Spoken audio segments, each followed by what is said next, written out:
it's a really difficult thing to go public with. It took me a long time. I kind of just pushed it down.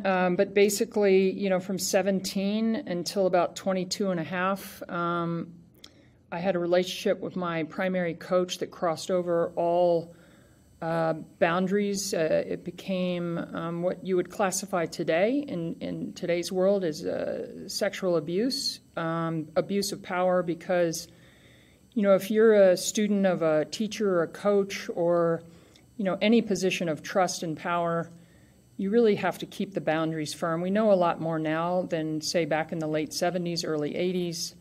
The language is different. But what I've observed in my decades on the tour is that there's still too many women players that either haven't quite figured out how to keep the boundaries, or the people on their teams are very good at, the grooming and the manipulating, and then the relationship ends up blurred lines, unhealthy, not good for really the coaching profession or any profession, say physio or anything, and it certainly isn't good for a female tennis player. This is Holding Court with Patrick McEnroe.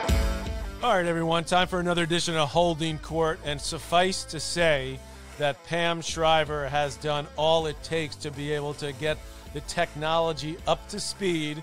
As you see, Pam, the great Pam Shriver, joining us from Mexico, where she's working with Novak Djokovic at the tournament there.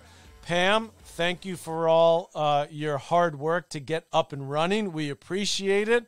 We've had you here before on Holding Court, and, the fans demanded, back by popular demand, the one and only Pam Shriver. How are you? I'm good, Patrick. It's great to be with you, and you always have to do some troubleshooting when you're in a different country, so it's all worked out. Thanks for your patience. If only I had that much patience when I played tennis, I would have been better off. It's funny because I'm looking, I always go over the stats a little bit, right, when I have a former player on, so we know all about I think it's 21 majors, right, in doubles? Is it 21? 21 in ladies doubles, and then one in mixed. One in mixed, right. And who is your partner, by the way, in the mix? Emilio Sanchez. Believe it or not, he's also a coach here this week in Monterey. So we've been reunited for a week. But here's a little snippet that I pulled out of reminding myself of all your great numbers. You're a Hall of Famer, of course. I don't know if you know this. Do you know that you actually won more? Because everybody knows you as one of the great doubles players. People forget that you are number 3 in the world in singles. You won, not only did you win 21 titles in singles, you won more matches in singles than you did in doubles. Did you know that, Pam? Well, that's according to Wikipedia. Yeah, I knew I won over 600 in singles, and I know that's a lot. And yes, singles draws are bigger, so it doesn't really surprise me, but I think I'm pretty close. The thing that freaked me out was when Martina retired for the first time. It was like she had won, 167 titles in each singles and doubles, and that was something I couldn't believe. Well, just for the record, I think it's 626 in singles and like 621 in doubles. Okay, so as I said, I bring it up because I want you to know and our fans to know that I do my homework, okay, and that you were an unbelievable singles player as well. But as I've told you before when we were communicating back and forth, I'm very excited about Season 4 because there's 3 main topics for the podcast series. Of course, tennis, what's going on currently in the world of tennis, so we could just talk about that in our sleep. Number 2 is this intersection of sports and politics, which you and I could also talk about with your background and history. But number 3 is mental health and mental well-being. And, of course, mental health and tennis go hand in hand. So I feel like we can cover those 2. And that's really why I wanted you to come on at this particular time. We can talk about women's tennis and the situation that's in there now. But, you released your article last year. You said it was because you were turning 60. You talked about the relationship that you had with your coach at the time when you were a teenager, and it was important for you to put it out there publicly now at this stage in your life. For you personally, but also for the state of women's tennis in general. So if you could expand on that as we lead into this, I would be very appreciative. Yeah, well, it's a really difficult thing to go public with. It took me a long time. I kind of just pushed it down. But basically, from 17 until about 22 and a half, I had a relationship with my primary coach that crossed over all boundaries. It became what you would classify today in today's world as sexual abuse, abuse of power, because, if you're a student of a teacher or a coach or, any position of trust and power, you really have to keep the boundaries firm. We know a lot more now than, say, back in the late 70s, early 80s. The language is different. But what I've observed in my decades on the tour is that there's still too many women players that either haven't quite figured out how to keep the boundaries, or the people on their teams are very good at, the grooming and the manipulating, and then the relationship ends up blurred lines, unhealthy, not good for really the coaching profession or any profession, say physio or anything, and it certainly isn't good for a female tennis player. That's not to say if you're old enough, mature enough, and and you meet a coach, in the workplace these things happen, but we need better safeguarding. We need to work together on this, and I believe that safeguarding and keeping the workplace safe needs to be on the same pedestal as anti-doping and anti-corruption, and that's really my mission right now. It's interesting the way you phrase that, because what came to my mind was something you then addressed later in your comments, which was, there could be a situation, right, where there's a female tennis player that, they're in their mid-late 20s or they're 30, and they have a coach who could even be similar age or a little bit older or a lot older. And maybe that's, because there are some female tennis players that actually married their, what was their coach or their trainer. But it's as you said, finding that line of when it's appropriate, when it's not appropriate. If you look at team sports, obviously, if there's a coach of the women's basketball team or the soccer team, it would be completely inappropriate, right? No matter what. But in tennis, because it's such an individual sport, it's sometimes harder to find that line, isn't it? And I think if you're talking about a teenager, that's pretty obvious, right? But it's particularly women's tennis now. They're like the men's game. They're playing longer. They're out there longer. They're more, they're real adults at this stage. So how do you kind of navigate trying to find that balance and educating the players appropriately? Well, I think education's right at the core of this whole thing. I think, the earlier, and the education has to start well before a player hits the WTA tour. It really has to start at the ITF junior level. Has to start in cultures all over the world. But honestly, I actually believe that eventually I'd like the workplace to have certain protocols, like in certain corporate worlds, if you start to date somebody within the same company, you can't report to them. They can't be in the same division. Sometimes they then move people out of different divisions. So there are ways to keep workplaces safe and healthy. How you do it on the tennis tour is something that some new people that have been brought on. There's a new director of safeguarding, Lindsay Brandon. She's just a couple of months in. She comes from a strong safeguarding background. So there's a few experts. There's a new person at the TIAI that's really that's looked at through the years, the anti-doping and the anti-corruption, but now they're also looking at safeguarding. So I'm trying to be a connector and to try and just get the dialogues moving, and don't have all the answers yet. It is almost a year since I came out with my story, and I thought there'd be more progress, more people coming forward, but this is a slow slog, and I have patience, and I think we're going to make progress in the coming years. Well, you should be commended, and you are being commended by me, certainly, for putting this out there and being willing to talk about it. So, Pam, I like to think of myself as someone that's done a lot in the different areas of tennis, and then I look at you, and in many ways, you're someone I've always looked up to because you have done that from the start. Whether it's on the WTA tour, you were the first president of the USTA Foundation. I came in after you served there, so you've navigated so many different paths, and now it's so awesome for me to see you get into coaching, because I know that's something that you've talked about for a long time. There aren't enough female coaches, and we all know the reasons why. But we also know that the opportunities haven't always been there for whatever reason. And how has it been for you? Because obviously your player, Donna Vekic, who you've been working with since late last year and now beginning of 2023, has had great results. But what's it been like for you doing one of the only things in the sport that you never really did, which is become a coach on the tour? Patrick, I'm so surprised. 4.5 months after going down to San Diego, I drove down from my home in LA when there was a San Diego Open, a 500 WTA event. I wasn't working as a broadcaster. My kids kind of had nothing much going on. So I just went down. I wanted to actually talk to some of the players on the player council about safeguarding, actually. That's why I drove down. Donna Vekic is on the player council. Pegula was down there. Dabrowski was down there. So I kind of went down there with that as my main agenda. I also went down as a fan of women's tennis. I wanted to see some matches in person where I wasn't working.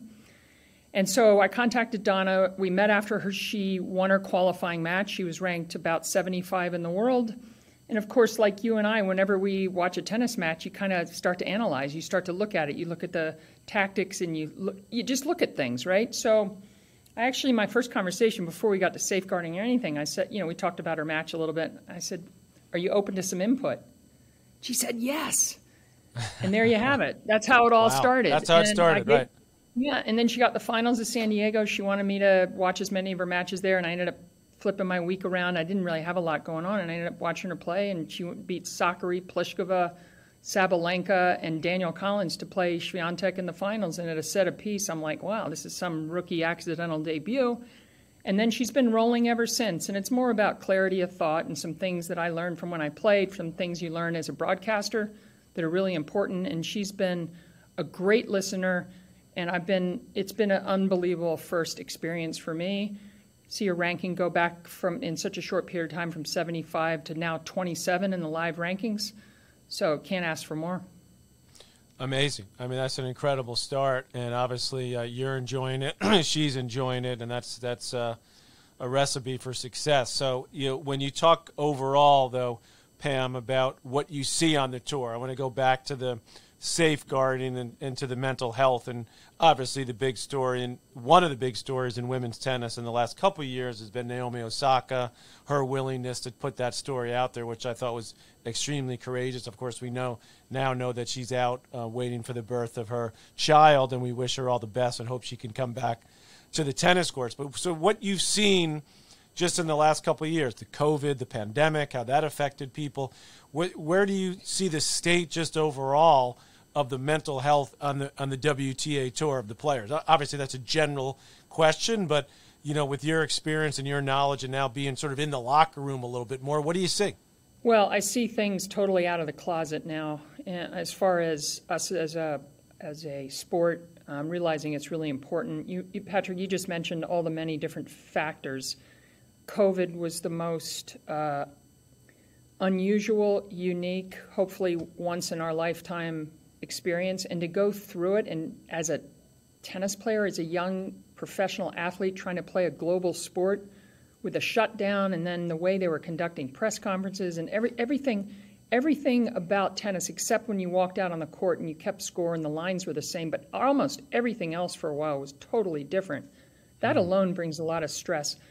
The lifestyle, even in its normal expected way, is a lot of stress. You're a young person going through all the growth of young people, so it's a recipe for having mental health issues. Not to mention devices, social media.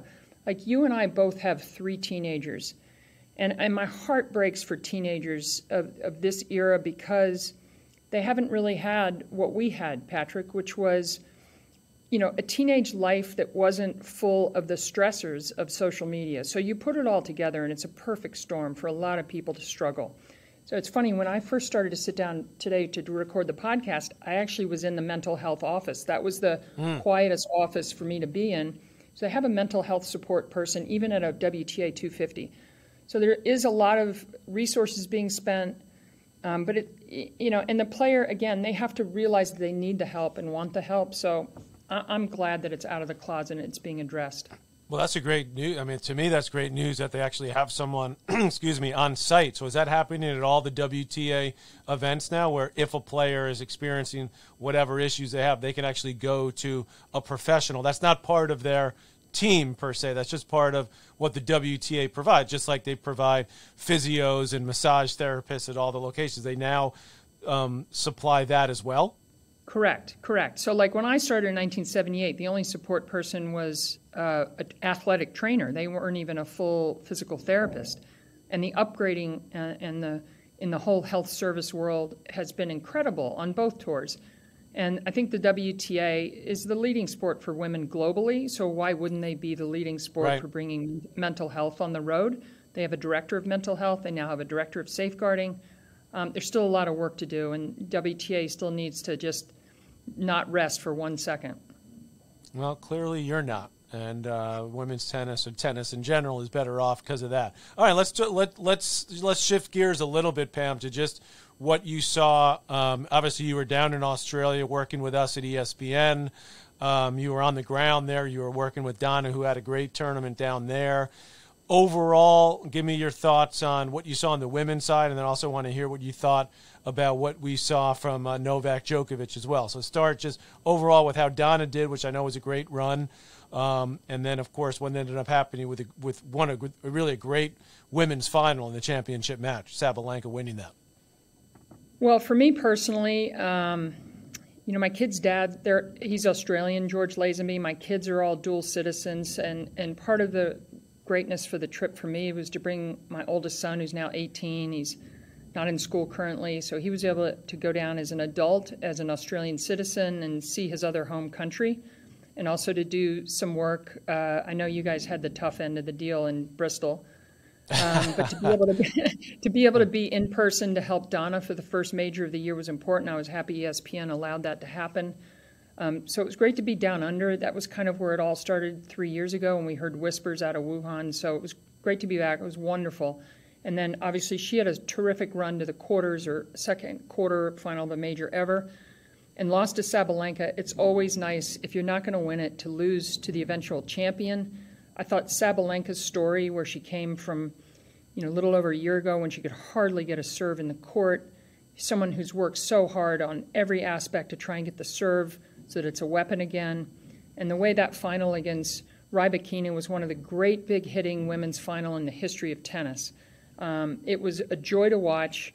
Rybakina almost won her second major in 12 months, and it would have been the first one with points.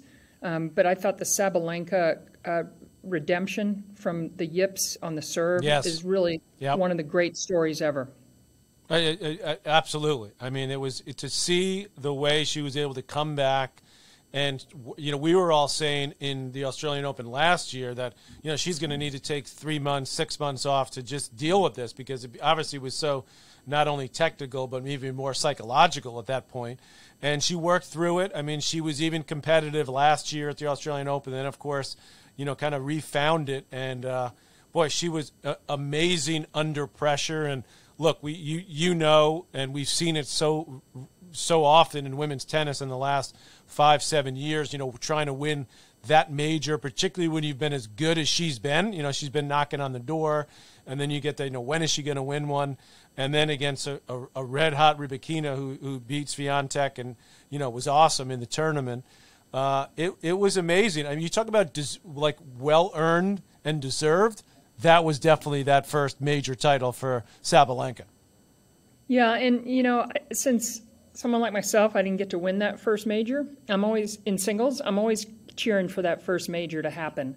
And I think Sabalenka really deserved it. Meanwhile, on the opposite end, you have Novak, who was marching towards tying Rafa. And what a bizarre set of circumstances for Novak to return to the place of such great trauma, back to Australia when he was deported last year, and that whole... Oh, it's unbelievable. Before we get too deep into that, I want to take a quick break, Pam, because you just reminded me of something. So we're going to take a little break. We're going to come back to holding court momentarily. We're going to talk about Djokovic in the men's game, and I have a little surprise for Miss Shriver and for our listeners. So hold on. We'll be back on Holding Court. North Organic CBD is our sponsor here on Holding Court. I love their CBD gummies. They come in 2 delicious flavors, strawberry lemonade and green apple. I take both. Both are amazing. 1 a day, and you are totally okay. I love to stay active. I still play tennis regularly. I love to hike. I love to go to the gym. That's why I use North Organics CBD. Their products are made in the USA. They're high quality, broad spectrum organic CBD products for everyday adventures. And don't forget about the very popular CBD salve. Immediate relief of any physical pain. I use it on my shoulder. I'm not serving quite as big as I used to, but you know what I mean. I use it daily for the shoulders, as I said, for the knees, for the hips, you name it. It works wonders. Go to northorganicscbd.com and enter Patrick20. That's Patrick20 for 20% off your order.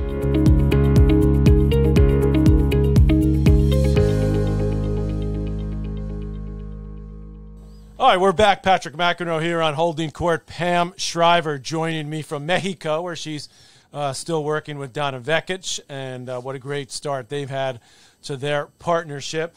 But Pam, you started talking about Novak Djokovic in Australia, and I just cut her off briefly because she reminded me of something. And, of course, I was living vicarious through her, as we all were up in Bristol, Connecticut, the home of ESPN, as we were broadcasting from there again this year. Now, Pam, as she mentioned, was down there working with Donna Vekic. Darren Cahill was down there working with Yannick Sinner. Renee Stubbs, also part of our ESPN crew. She was working with Sam Stosur. So you saw them commentating with us, doing courtside and being courtside for all the matches. But what many of you don't know is that last year, 2022, Pam was with us. Our entire team was in Bristol. I think Darren maybe and Renee were in Australia because they were coaching as well. So we had some time off in between. You know, we would start super late, and so we'd have maybe the whole day off and work through the night. And old Miss Shriver had some relatives in the area, I guess in upstate New York. And so she was taking excursions every other day or so at one point during the 2.5 weeks we're there. And she would bring back little gifts for all of us. And it became a really, really awesome event. We would wait for Pam. We'd have our meeting, and Pam would show up. So one day she was strolling around upstate New York, where I think it was one of your, was it like a nephew was in school? Your nephew was in school. And Pam came across this place, and I'm holding up the shirt now, so hopefully everybody can see it. It's McEnroe Organic Farm, and then it says on the back, support organic farming. Now, you might think, as many people do, that this is the McEnroe, as in John, Patrick, Mark, Kay, John, my whole family. It has nothing to do with the tennis McEnroes. Pam came across this, not only brought me this shirt, McEnroe Organic, but also I think you brought, I have the hat too, which was amazing. But, you're a sweetheart, Pam, is my point, because it was actually just very thoughtful and cool of you to do that. I think you brought a Chris Fowler. You found a sign that said, like an old sign shop, that didn't it say Fowler Street? Yeah, Fowler Lane. That? Fowler Lane. Yep. Yeah. And what were some of the other gifts you brought back? Well, we know Chris McEnroe is a big Philadelphia sports fan, so I found a 50-year-old Philadelphia Philly baseball card, and I don't know, just random stuff. I loved to go antiquing when I was younger, and it was in Amenia, New York, and then, when I saw the McEnroe organic family farm, I nearly drove off the road, Patrick. And, yeah. I've been there, by the way. I've been there a couple of times. It's a tremendous place. I mean, they sell those, amazing pies and fresh honey and obviously all the organic fruits and veggies. Stop it. Oh, man. Yeah, the thing is, Patrick, when you're up in the middle of the night and you're doing what we do, and I only did it for 2 years, morale you can get a little tired. So I was like, this is going to be really fun. So it worked out great. Thanks for remembering that I did that. And I hope to get back to the McEnroe Organic Family Farm. I'm telling you. I mean, I love my shirt. I wear it all the time. And it freaks people out because they're like, I didn't know you guys had a farm. And I'm like, no. Cause, there's not that many McEnroes around. There's a town in Ireland called Ballyjames-Duff, Pam, which is in County Cork in Cavan, in a part of Ireland. And I was lucky enough to go there as a teenager. You may remember this. The U.S. Davis Cup team played a relegation match. This was in the early 80s against Ireland. And, both my brother and I actually could have played for Ireland. We had the relatives. We had actually for quite a period of time, we actually had an Irish passport. So technically, based on the way the rules are in tennis, we actually could have played for Ireland. So when the U.S. went to play Ireland, Arthur Ashe was a captain, and he got John to play on the team, and he invited me, and he threw me a serious bone because I had just lost in the Kalamazoo final. You know who I lost to there, Pam? In the final, 18 and under boys championship. Jonathan Stark? No, I don't know. No, he's younger. Aaron Crickstein. Okay, who was younger, quite a year or two younger than me. I was actually 17 when I made the finals of Kalamazoo, which was an unbelievable result for me to make the final of the U.S. Championship. And I lost to Crickstein, who was younger. He got the wild card to go to the U.S. Open and had that great run, beat Vitas Gerulaitis, got to the round of 16. And I'm like, oh, man, I lost my shot there. But anyway, Arthur, the captain would always invite the number one junior. And so he invited Crickstein, but because we were going back to Ireland and we have a lot of family back there, he invited me. So I got to go along as a hitting partner. We actually went to this town where half the town are named McEnroe, okay, in this little town a couple hours from Dublin. So it was a very proud moment for my dad, who was his heritage of coming from Ireland. So he was super pumped about it. And the guy who played number one for Ireland was a former Californian. Do you remember Matt Doyle? Yeah, I remember Matt that Doyle. name? Sean Sorensen was another.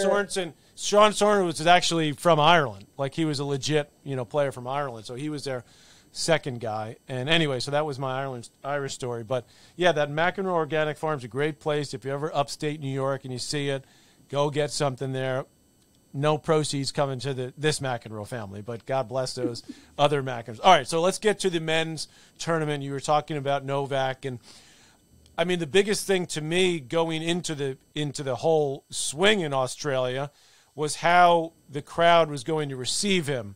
It seemed to be extremely positive from him winning the warm-up tournament in Adelaide, but being there, we still don't get the same feel as when we broadcast from Bristol.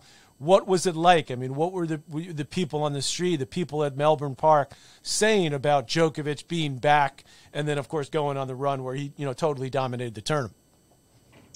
Yeah, I think Novak felt very supported. I don't think anyone's ever gone back 12 months later. I mean, obviously there have been serious traumas in tennis. Just go no further than Monica Seles, what happened to her. That's the worst ever.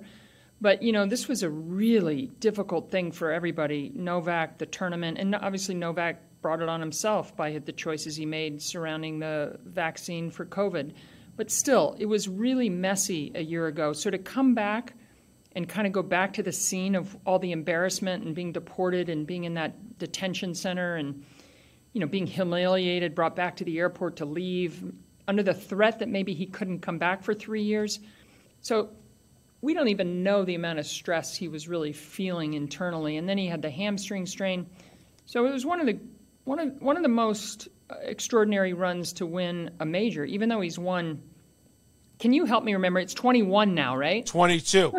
22. They're tied. He's tied with Rafa. He and Rafa have 22, and Rogers retired with 20.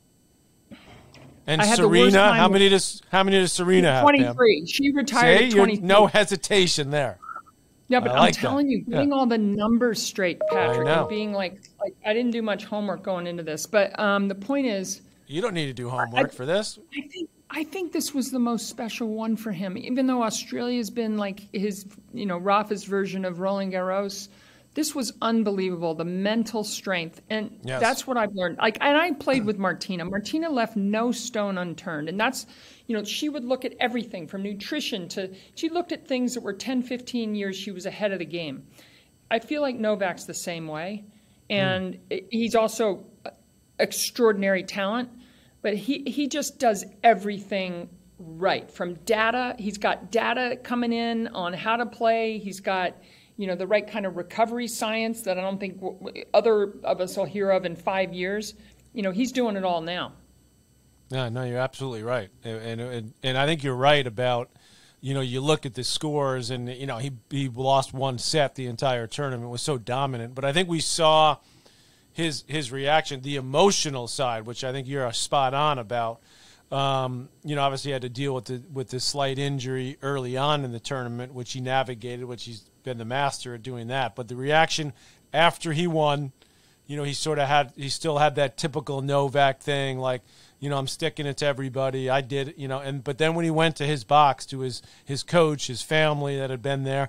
And by the way, remember his dad had the whole brouhaha with, taking a picture with some guy with a Russian flag, the Putin flag. He wasn't even there the last couple of matches. So that had to, but that had to not be that easy for Novak, just that, had to deal with just yet another thing. But when he went up to his box and you saw the emotion come out of him, I think, to me, that's when it hit me about how much, it took out of him the entire trip down there. Forget about the tennis part. Yeah, because, look, any major for the 2 weeks, you keep so much of it, you just keep it contained, and you just go day to day to day, and then finally when it's over, it all spills out. But there's nothing greater to spill out than Novak's 2023 Australian Open effort, given everything that he'd been through. And again, brought on by his own choices.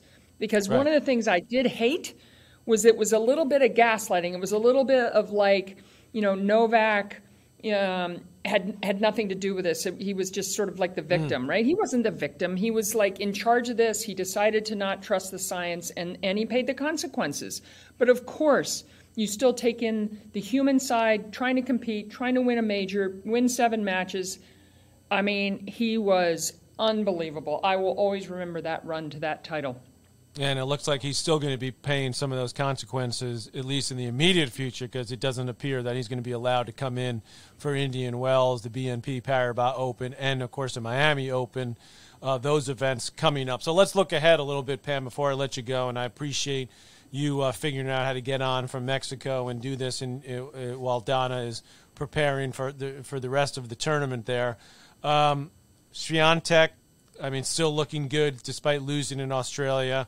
Maybe not quite as dominant as she was. It'll be interesting, actually, how she does in this next 2 months, because that's when she really went on a tear, just dominating those two, the spring double, the sunshine double, as they now call it, and of course then on the clay. Do you see the same type of domination from her on the women's side? And then I want to hear what you think as well about the men. Well, Swiatek seems to have a pattern where she go through a stage where she'll dominate. Her scores are ridiculous. She'll go through like 12 sets in a row and no one will get past 6-3. A little bit reminiscent of some of the great champions of yesteryear. But then she'll you got to hand it to Krejcikova, who's figured out how to beat Swiatek twice in the finals in the last 6 months. Ostrava back in the fall in the Czech Republic, and then also more recently in the Middle East. And by the way, nobody watches more tennis in person than Krejcikova. So take that as a lesson for junior players and everybody around the world.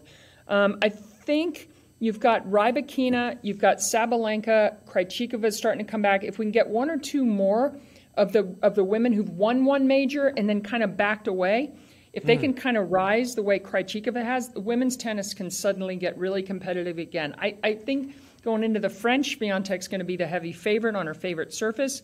But I think I can see it's not going to be as one-sided, but Swiatek's definitely the dominant number one, and somebody's got to try and chase her down. And I feel like a few are starting to show the chops to do it.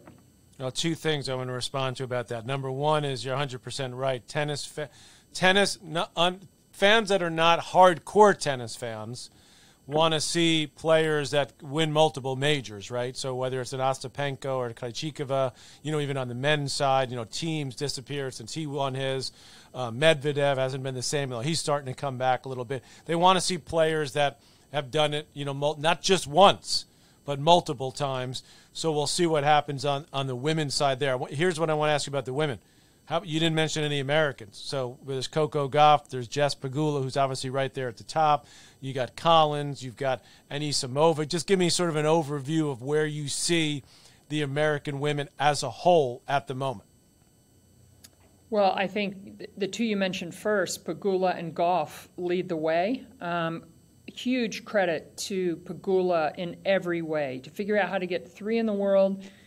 She's got incredible ball striking, but she doesn't, on face value, when you watch her play, you're like, how did she get to 3 in the world? And then you watch her week in, week out, her professionalism. And also, I loved what she wrote, her own essay about her own journey and the struggles that her mom had such a serious health issue. So she's been doing all this with a major family health issue going on with her mom and playing doubles with Coco Gauff.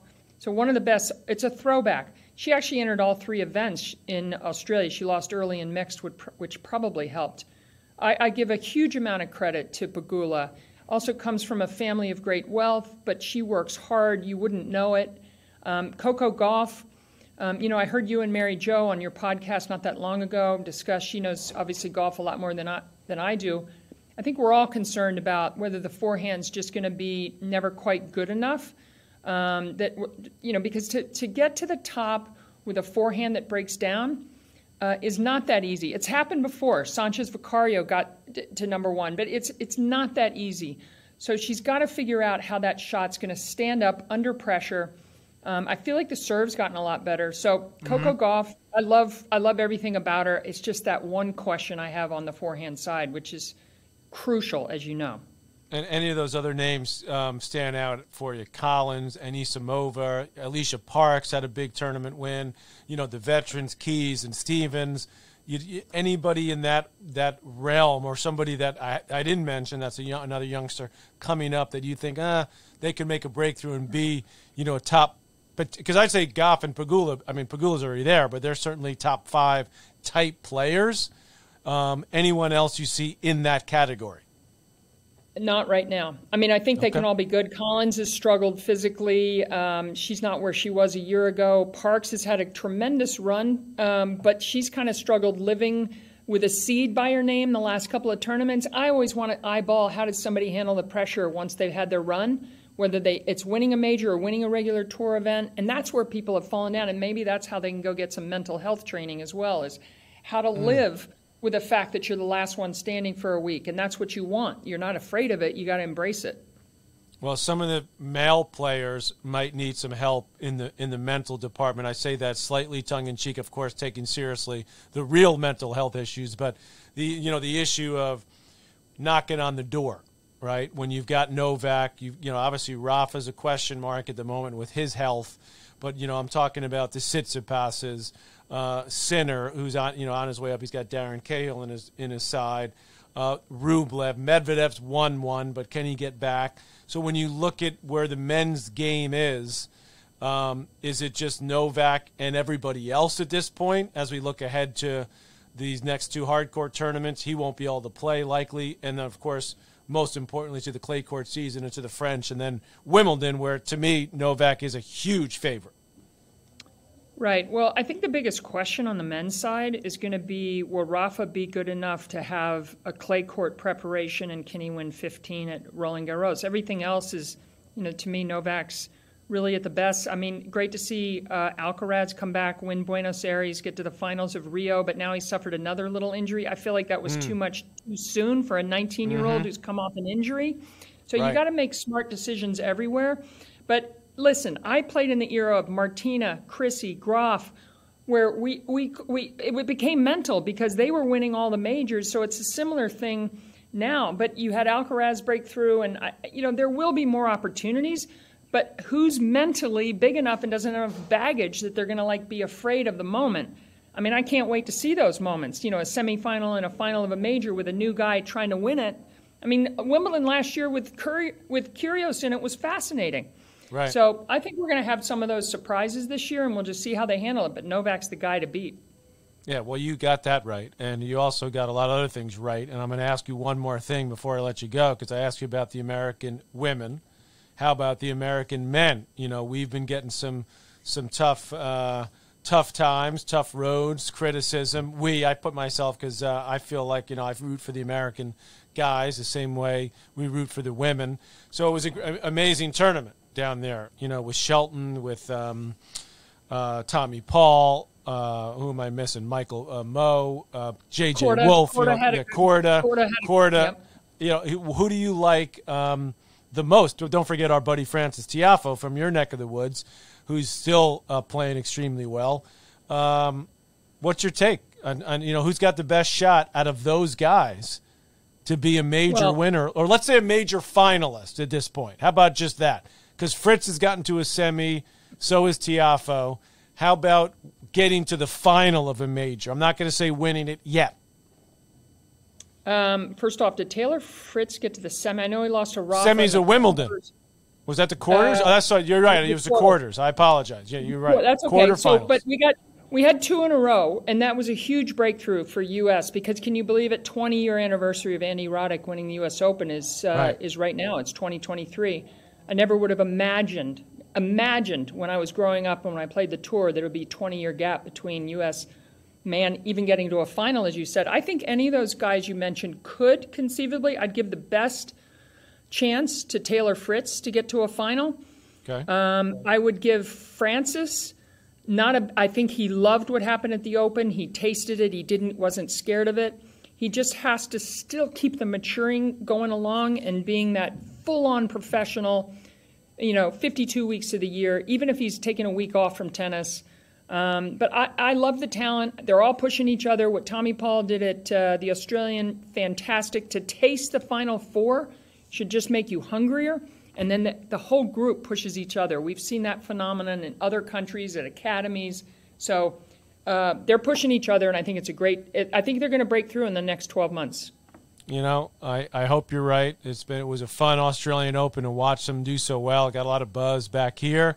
You, Pam Shriver, always get a lot of buzz, and I thank you. And please thank our friends at the WTA and in the tournament in Monterey for helping you out to get. I like the backdrop. I got my new holding court backdrop here, and we got the nice one there at the tournament there in Mexico. Good luck. While we're talking, she's in the middle of the tournament there, Donna Vekic. So good luck the rest of the way, Pam. And I very much appreciate, and so do my fans, having you back on Holding Court. Thanks for having me, Patrick. One and only Pam Shriver, Hall of Famer, here on Holding Court. Holding Court is powered by Mudhouse Media.